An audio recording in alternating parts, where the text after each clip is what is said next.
Shock.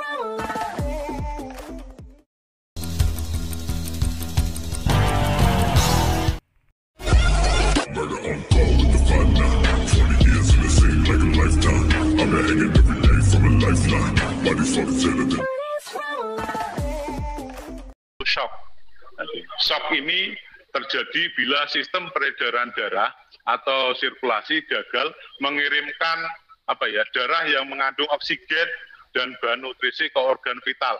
Ya, utamanya adalah otak, jantung, dan paru-paru. Jadi ini biasanya karena sistem itu peredaran darah gagal mengirim oksigen yang mengirim darah yang mengandung oksigen ke otak atau pingsan biasanya. Biasanya belum sarapan atau pingsan karena ada roda paksa dan lain sebagainya. Next. Jadi penyebab-penyebabnya, ini penyebab-penyebabnya yang perlu diperhatikan. Yang pertama yaitu kegagalan dari jantung, kegagalan dari jantung untuk memompa darah sampai ke otak. Karena darah yang dipompa sampai ke otak ini juga kan mengandung oksigen, menyuplai juga lewat, jadi nunut istilahnya, nunut lewat darah. Yang kedua yaitu kehilangan darah dalam jumlah besar. Tadi ada perdarahan besar tidak segera dihentikan, maka karena kehilangan banyak darah, maka akan terjadi dengan kehilangan banyak darah bisa mengakibatkan hal yang lebih parah, yaitu meninggal. Yang ketiga, pelebaran atau istilahnya dilatasi pembuluh darah yang luas sehingga darah tidak dapat mengisinya dengan baik. Terus yang keempat yaitu kekurangan cairan tubuh yang banyak, contohnya seperti diare, muntah, luka bakar, dan lain sebagainya. Next.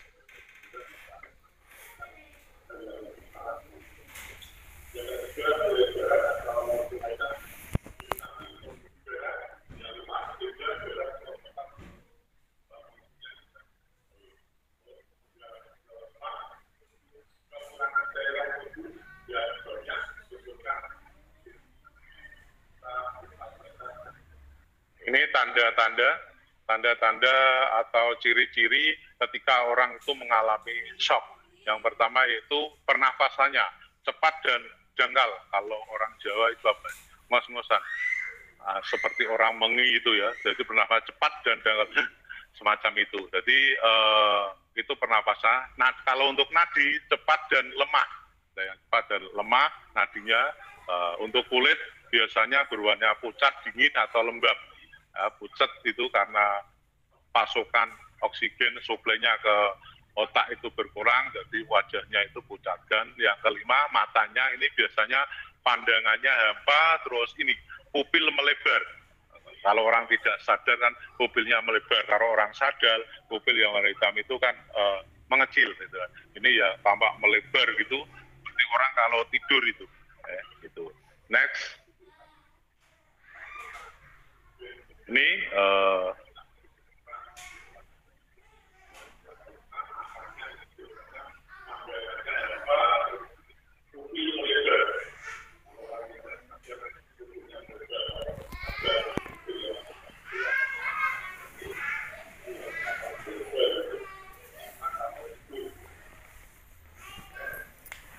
Ini gejala-gejala yang dialami ketika orang itu mau mengalami shock, mau mengalami gejala-gejalanya.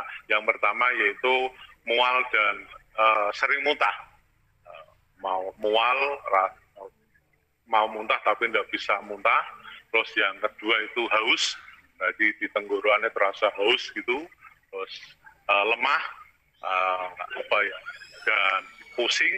Dilanjutkan gelisah atau takut mati. Jadi ketika orang berdiri itu sudah tidak punya istilahnya kekuatan, keseimbangannya sudah mulai berkurang, ya mungkin sering jongkok dan sebagainya. Kalau upacara kan semacam itu, sering jongkok dan lain sebagainya itu, ya pandangan kabur, gelisah dan sebagainya. Next. Ini untuk penanganan shock.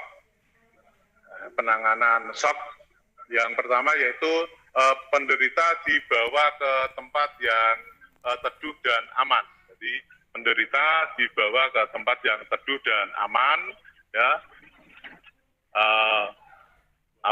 sirkulasi udara lancar, jadi tempatnya yang nyaman, sirkulasi udara lancar, teduh. Kalau di ruangan ya jendela dibuka dan sebagainya. Kalau mungkin di luar ruangan bisa di tempatnya itu di bawah pohon dan sebagainya. Yang kedua, ditidurkan terlentang.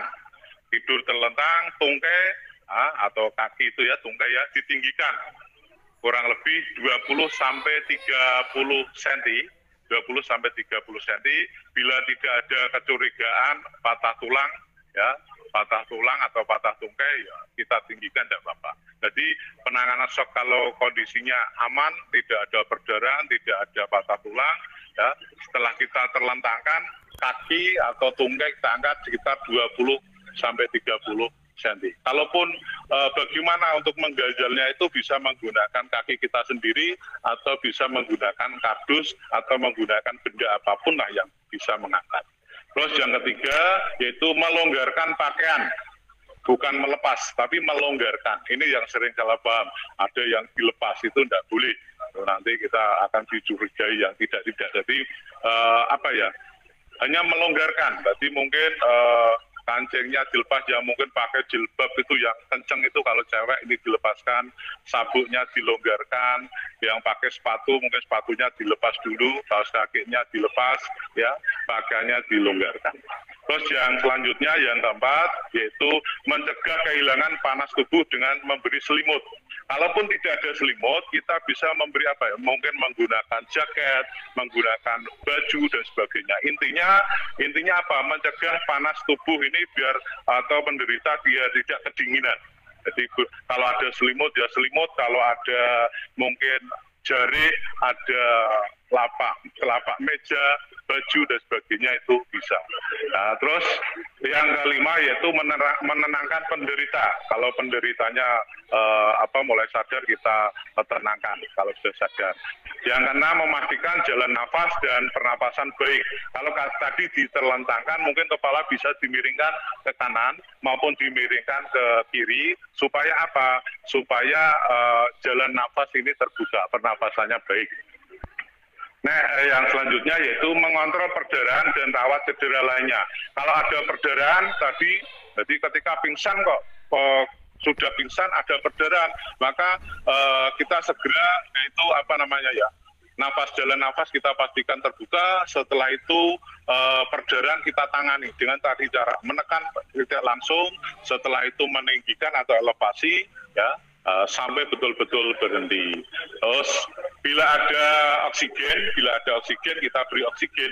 Kalau tidak ada, yang penting memastikan jalan nafas ini terbuka atau pernafasannya baik. Dan yang tidak kalah penting, jangan memberi makan dan minum pada posisi korban yang shock atau posisi pingsan yang pingsan. Kalau sudah sadar, baru disuruh istirahat, ya nyaman. Kalau sudah kita ajak komunikasi sudah bisa, setelah itu baru kita tawari minum dulu, tidak apa-apa. Jangan langsung makan, minum dulu. Dengan catatan korban itu sudah sadar, sudah bisa kita ajak komunikasi. Nah, dari itu. Terus yang ke-10, pemeriksaan berkala tanda vital, mulai nadi, nafas, ya, terus warna kulit, ya, dan suhu tubuh, itu yang perlu kita periksa. Terus selanjutnya yaitu yang terakhir, merujuk ke fasilitas kesehatan. Ya. Intinya kita hanya sebagai pelaku pertolongan pertama, tidak sebagai medis atau istilahnya seperti dokter itu ya. Jadi kalau sudah kita tangani kok belum sadar, kita langsung bawa ke pusat kesehatan, ke puskesmas dan sebagainya. Ini contohnya tadi yaitu korban kita baringkan, ya, kita buka nafasnya dengan tekan dahi, angkat dagu, atau bisa dimiringkan ke kanan ke kiri untuk kepalanya. Kaki kita tinggikan sekitar 20 sampai 30 cm. Ya. Kalau mungkin kita hanya sendirian, berarti kita ganjel, mungkin pakai kardus, pakai tas, bisa pakai kaki kita dan sebagainya. Itu gitu. Next. Setelah kita baringkan dengan meninggikan kakinya, selanjutnya kita memberi selimut atau menyelimuti supaya menjaga kondisi kondisi suhu tubuh dari pasien, dari korban. Ya, kita diselimuti seperti kalau kalau tidak ada selimut, pakai jarik atau pakai jaket bisa, pakai apapun itu yang intinya kita mempertahankan suhu tubuh dari korban. Jadi semacam itu. Oke. Jadi ini selimut kita taruh bawah dan posisinya semacam ini. Ya hampir seperti entong gitu ya. Ya hampir seperti entong gitu gitu. Jadi hanya yang kelihatan hanya mukanya saja, wajahnya. Berarti yang lain diselimuti. Tapi kalau tidak ada selimut, sekali lagi yaitu apa yang ada di sekitar kita manfaatkan, intinya yaitu mempertahankan suhu tubuh daripada korban. Itu oke. Itu yang perlu saya sampaikan.